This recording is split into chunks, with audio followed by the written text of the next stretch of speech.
completing the survey by June 30th. We put our John Henry on everything we do. 45, 55, 55. John Henry coming. O'Reilly. This is Sarah's O'Reilly Auto Parts story. Driving cross country with 2 young children is ambitious, to say the least. Then our check engine light came on. We pulled into O'Reilly Auto Parts and they tested it. Turned out it was a faulty sensor. They referred us to a great mechanic just down the street and we were back on the road in no time. O'Reilly Auto Parts.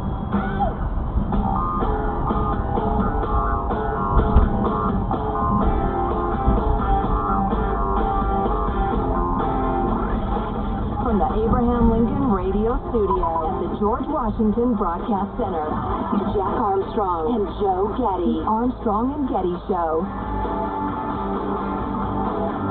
So the FBI is trying to force USA Today to give over the names of people who read a particular article.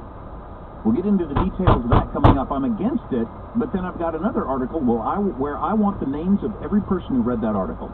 Well, I was just going to say, is the FBI compiling a list of stupid people? Because the USA Today is stupid. And stay tuned for that. It's kind of an interesting story. Will do. A couple of China things for you. One, the NATO Secretary General Jens Stoltenberg is testifying in front of somebody today. Anyway, he said China has set up an unprecedented system of surveillance and control over their own people, that's obvious, and is threatening Taiwan and its other neighbors. So NATO's on top of that. Moving on with the Chinese stories about China. Biden moves to ban U.S. investment in 59 Chinese companies, including Huawei. It is clearly beginning.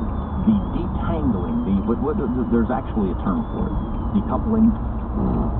They're both good. They're both good, but there's a specific term that they've used. But anyway, it's something along those lines.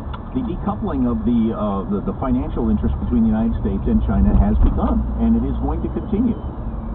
And I think companies, I'm assuming smart companies are already making their plans for how we're going to do this and operate in the future when we can no longer make socks or iPhones in China. It's just going to happen. Thursday, Joe Biden moved to ban American investments in dozens of Chinese companies allegedly tied to the country's military and surveillance regimes. If you're involved in a Chinese company at all, they are tied to the country's military and surveillance regime. I'm hoping Joe Biden and the people around him are aware of that. It appears that they're on board with that thing. Yeah, I hope so. I tell you who they're going to be up against is giant corporations, including our beloved Apple. More on that to come. Yeah, in a moment. U.S. investments in Chinese companies that undermine security or democratic